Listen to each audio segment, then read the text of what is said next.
Hello there. So there's a lot of questions that I get all the time, either in private messages, emails, or comments, generally about like little things about van life or my life, myself. And I just have a hard time sitting down and answering them all individually, message by message, because I hate typing on a screen. So today I have a list of them written out here on my laptop that I'm just gonna answer and probably chop it up into a series of shorter videos. So if you have any particular questions, I might just answer them in this little Q&A series. Let's just jump right into it, shall we? Is it difficult to find overnight parking within the greater Vancouver area? Do you find yourself going out to suburb areas or industrial areas, etc., etc., etc.? I get asked this a lot about parking, where to park, how to find parking, blah, blah, blah. Again, it's a very personal question. So it depends on where you are. In the past, I've been hesitant of answering that because when I started van life, I've stayed mostly in Vancouver. And then after I drove down to California, I'm back. I went through Washington, Oregon, California. So then I have a better idea of more places and what parking situations are like there. So I can start on Vancouver. I have never had an issue parking. I think a large part of that is due to the fact that my van is pretty stealthy.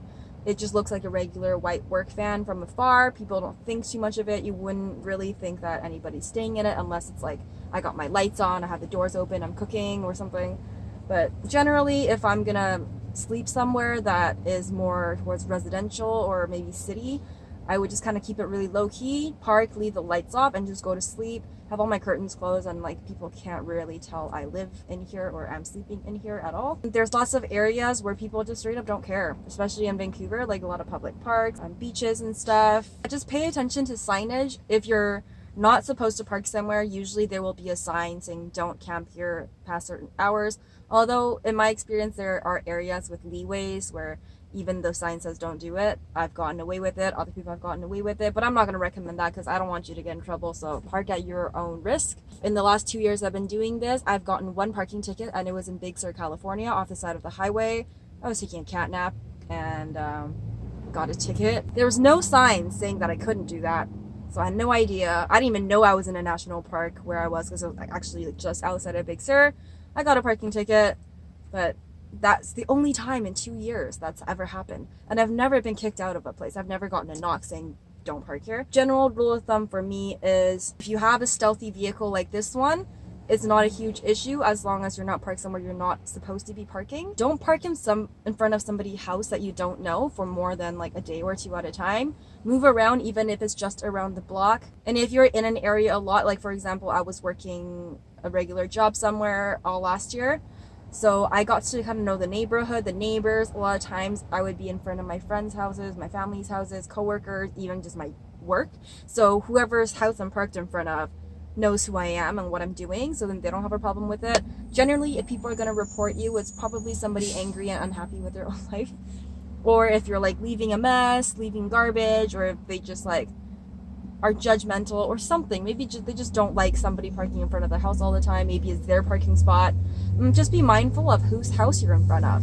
And if you can, befriend them, introduce yourself. Depends on who you are, like how receptive they are. Personally, I've never had a problem. I had like one of my friend's landlords kind of complain to them about it, but it's not like he's ever called the cops on me. And I just started parking like half a block away, even if I'm just visiting them.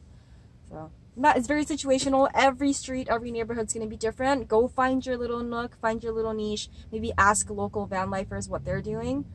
Every area is going to be different. So grand summary, how to park. Look for signage saying whether you can or cannot park there.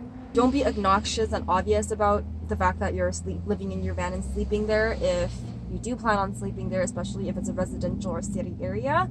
Yes, I have parked in the city and slept overnight and did not get caught doing it, did not get in trouble doing it. So it is possible and doable, especially if you have a stealthy vehicle. So that's something to consider if you're getting into van life, of what vehicle to get.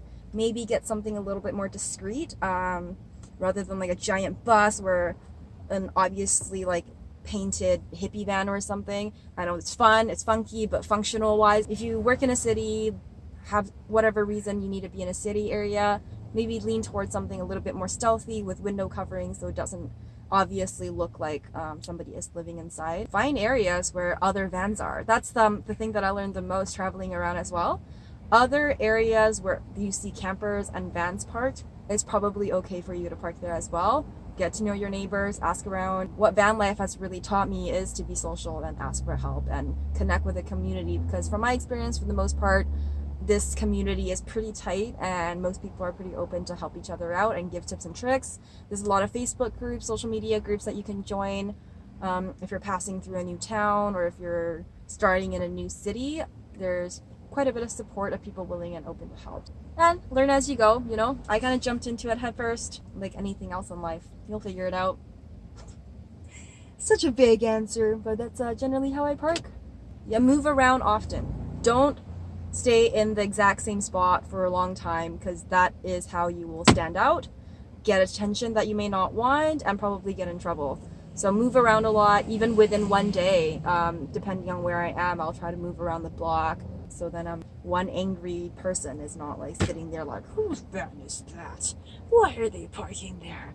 What kind of shenanigans are they cooking up? One other time I got kicked out of the Marine base. I was picking up my friend. I thought I could maybe get away with sleeping in front of the barracks. Nope, with them pulling up for like 5 minutes, I got a knock on the window and they told us to leave. So don't park on military bases.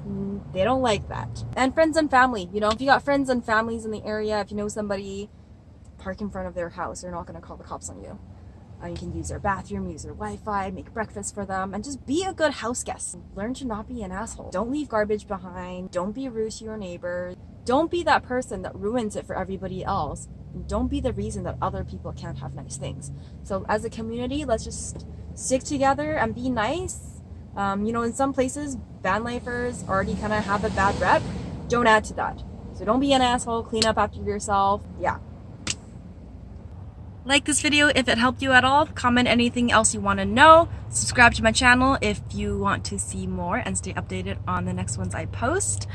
And I will see you in the next video. Bye!